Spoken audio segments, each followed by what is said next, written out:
Well, when you're a president facing impeachment for abusing your power, what do you do? Well, if you're Donald Trump, you go back to the classics.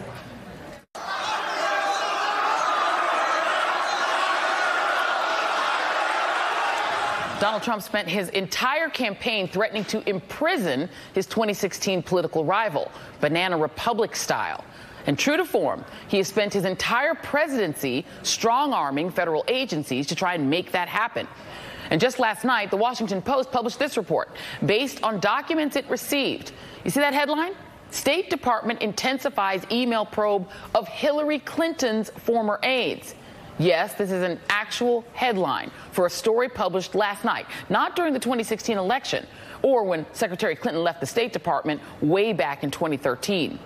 Donald Trump is still attacking Hillary Clinton and using the power of the federal government to do it.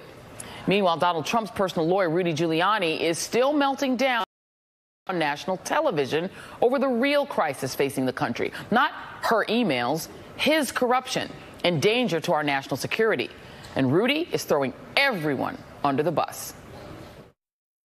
This was given to me. I wasn't looking for it. It was given to me by a very legitimate American investigator, lawyer, who had these very serious allegations that Ukrainian officials were trying to get to the FBI and felt there was something wrong with the FBI and the DOJ because they weren't listening to him for a year. Right. Kurt Volker set up the meeting. I assumed the secretary knew, and when I spoke to the secretary afterward, he told me he had some knowledge of it. Okay. Let me ask you a question. Where's Bill Barr on this? Well, I put all the evidence out in public. That's the answer to the question. It's all out there. I'm not pressuring anybody. Well, that's a great question. Where is Bill Barr on this? Well, a person familiar with his thinking told the Associated Press that Barr was, quote, surprised and angry to learn that Trump had lumped him in with Giuliani on that call with the Ukrainian president. Joining me now, Democratic Congresswoman Madeleine Dean of Pennsylvania. She's a member of the Judiciary Committee, one of the 6 House committees conducting the impeachment inquiry. And Congresswoman, thank you for being here. I'm going to start with that question about William Barr. In your view, is he sufficiently implicated by the whistleblower in this scheme to both try and cook up an investigation that exonerates Russia for attacking our election and in trying to dig up dirt on former Vice President Biden? Well, good morning, Joy. Thank you for having me on. And I just want to remind everybody that we're in such grave waters. Last week, when the Speaker announced the formal impeachment inquiry, our caucus was quite somber. This is a solemn, somber time, and the people that you're talking about, whether it's Rudy Giuliani or you're reporting now, and the whistleblowers' implication of Attorney General Barr, these are men who have no credibility, sadly. They're in important positions, one within the administration, one not within the administration, but their credibility is shot, frankly, and so it's very grave time for this country. When we see a president who actually is willing to and engaged in a shakedown of a foreign leader for his own political gain, putting national security at risk, the times couldn't be more serious. Yeah, and I think to your very point, the new polling that's out this morning shows that 64%, this is an ABC News Ipsos poll that shows 64% of Americans believe that Trump's encouragement of a foreign leader to investigate his political rival and his family are a serious problem. Probably the saddest part of this poll is only 17% are actually surprised. Let's talk about some of the investigations that are taking place in Congress right now.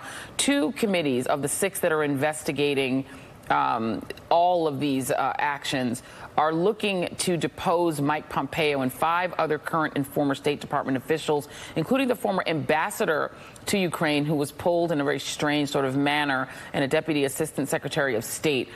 From your point of view, what more would you need to learn about what happened vis-a-vis Ukraine and, frankly, Russia in order to feel that not just an impeachment inquiry, but the actual impeachment of Donald Trump is in order? What I believe that Chairman Adam Schiff is looking for. So finding out through the whistleblower and those who corroborate the story of the Ukraine debacle, the actual facts. If you've read that complaint, it's a 9-page complaint. It's very well crafted. It's very serious. But what would be helpful, and I'm sure that Mr. Schiff is on his way to doing this, is interviewing the whistleblower and those who supported the information about the call, and also those who know about the cover-up of the call. Remember what's at stake with the State Department involved. This is a question of how we treat foreign policy, how we treat foreign leaders. Do we use them to create a global peace and stability consider the country of Ukraine and the instability that is there because of the foe that has invaded their country, Russia? Or do we use it as a transaction? It seems to me this president is quite transactional, and his foreign policy is based on his personal gain.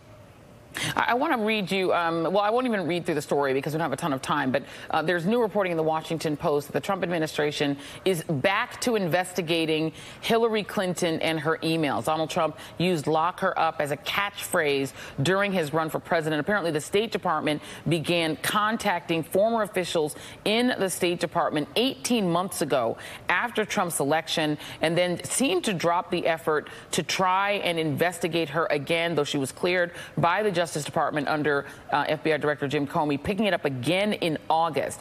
That's significant because it does appear that this push to go back to investigating Senator Clinton coincides with these attempts to get dirt on Joe Biden. It would look to the outside looking in as if Donald Trump is now trying to use this State Department investigation to try and create sort of legal liability for the former Secretary of State and First Lady. What do you make of that as a member of Congress? You sit on Judiciary. What might Congress do about that? Well, we'll investigate it, but this is no different than what this president has been doing, whether it was while he was campaigning or since he's been sworn in, to uphold an oath of office that he clearly is in violation of multiple times. It's a deflection. You see both the president and Rudy Giuliani, in a mad spin, tried to now look backwards again at who their perceived foes were. It's a mad deflection. It will not take us off course to do our constitutional duty of oversight and bring forth and craft articles of impeachment that are appropriate, that the American public can understand. They understand right from wrong, and they will not be fooled by some shiny object, a false shiny object somewhere else that the president or Giuliani throws up. I was reminded of a quote long ago. A Greek philosopher said, "A man's character is his fate." I think we're seeing that play out very grievously with